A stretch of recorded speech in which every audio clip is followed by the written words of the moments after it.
take care of his friends and brothers in prison. I even listened to a song by Mozzie where he talking about sending his homies on missions and them getting killed and or getting forced to do prison time. He got to take care of their families.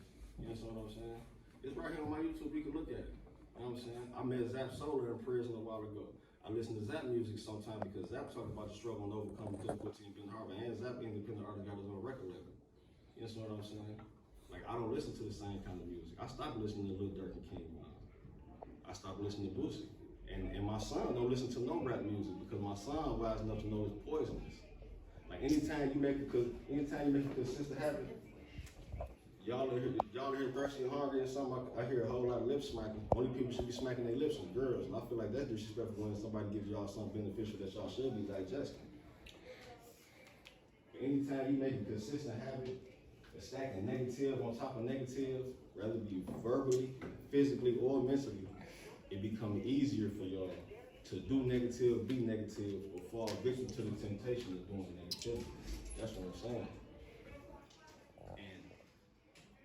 How many of y'all know somebody who's been incarcerated between the ages of 12 and 15? Or been locked up between the ages of 12 and 15? Who you know that happened to? Okay, who you know that happened to? You ain't gotta say his name, but you know somebody, right? Did y'all ever think y'all could be at the age of 12 to 15 as a child and locked up in the prison with adults? Huh? Yeah, prison. But see, a juvenile detention is still a prison. It's just a prison for children. So it really ain't no different. But from the age of 12 to 15, you can't be locked up. See, a long time ago, there was a little boy 12 years old named Robert Santafair. He from Chicago. He was 12 years old. He was hired by the BDs, the Black Disciples of Chicago, to go kill somebody. And the part of their gang initiation, he shot the wrong person, killed the little girl. And because the BDs were scared he was gonna tell, they hired two other little boys who was 14 to 16 to go kill him. They took him on a ride in the back seat, made him get on his knees, and they shot him in the back of his head, execution style. And they used that one little story about 12-year-old Yummy. His nickname was Yummy. His name was Robert Santafair. They took that story and put it up on national news and said that all black and little brown boys are sexual predators. Is super predators, criminal predators. They said black and brown boys got a higher propensity to do crime and got a higher likelihood to be sexual predators. It then said that black and brown girls have a higher likelihood of being promiscuous, nasty, and having aggressive attitudes and likely to be incarcerated as well. So the system that I fell victim to, and what I'm telling y'all about, it still goes on today. Because it's a study that says black people are only 14% of the population in America. But we 65 to 70% of the people that's incarcerated. Some of it's about poor decision making. And then some of it by living in environments like this, low income, low jobs, ain't no local grocery stores. All we got is the Boys and Girls Club, and some of us leave the Boys and Girls Club and go home to a bad environment. And then some of us see bad examples and think our bad examples, rather it's in the house or outside the house is normal. Like Miss SaTanna said, pop culture. And she got some statistics she wanted to read. Yeah, sorry. So I had to leave out because the staff needed me, but I'm gonna try to piggyback on what I was talking about. So what I was just saying is Mr. Derrick is here because he's telling you his experience because he want to prevent everybody in this room from going through anything like this. He's telling you that he was in prison because of mistakes that he made, but he don't want you to make those same mistakes. So when he's bringing up maybe Grand Theft Auto, he's bringing up different musicians, again, as I was saying, that they're glorifying, or that game is glorifying a life that you don't want to live. You don't want to do what's in that game. You don't want to, these people rapping, I don't know if they real criminals, they studio gangsters, I don't know what they are. But whatever they're saying, you don't want to do that because you want to live your life, you want to be somebody. And that's what I'm teaching you weekly about different careers, okay? So that's that thing there. Mr. Derrick might have said this when I stepped out. Did you say the 1 in 3 black men? No, I said okay, so he mentioned this yesterday. 1 in 3 black men, statistically, they're going to be in prison at some point in their life. That's really scary.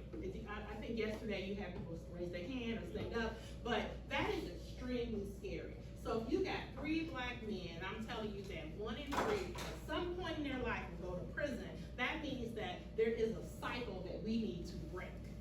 I don't want to see any of my students ever in prison, right? So that's why he is here talking to you, because he is telling you that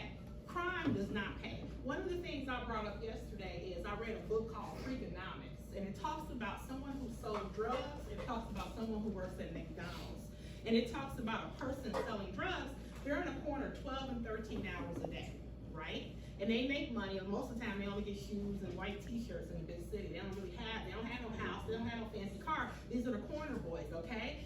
When you add up all the time they're working, or spending time on the corner, all the time they spend, in and out of jail, or B is in prison, and then you look at the person who working fries at McDonald's, when you divide everything out, the person working fries ends up making more money, right? So it just doesn't pay to commit a crime. One of the things I talked about with the youth yesterday is, why do you guys think, if you had to guess, why is it, so my studies online says for every 100,000 people, 1,800 black men are in prison versus 392 white men. Why do you all think that there is a higher percent of African Americans that go to prison versus Caucasian people? Does anyone have a guess? Yes. So she said she thinks black people gang bang more than white people. What do you think? Racism. Racism. Anybody else? Yes. Sorry, that was a sensitive question. First of all, and I kind of told y'all this in Passport to Manhood, black men have a stereotype on their back already. They're pretty much a walking target.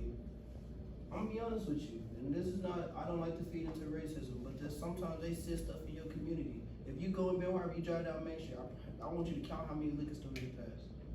Count exactly how many you pass as you're going just down that one little strip. They're set up for y'all to make mistakes, but the code is for y'all to break those mistakes and break the cycle. If y'all don't break the cycle, they gonna keep planting. All they doing is watering y'all, liquor, drugs, whatever they can give to y'all to make y'all make the mistakes. That's why most of y'all, not y'all, let's get rid of y'all. Most of what the statistics say, people that look like us are supposed to go to jail more than average. So I like what's being said, because the first thing on my list is environment. So everything that you said is our environment, being set up almost for failure. I mean, even if you think about our schools, a lot of times the inner city schools don't have the same resources as the suburb schools. And I'm speaking more like from the city. Benton Harbor is a small town, so you compare a Benton Harbor to like a St. Joe.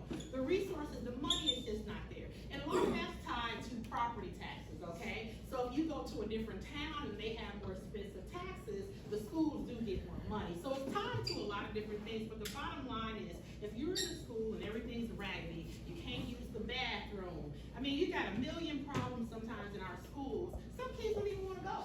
They got, so basically your environment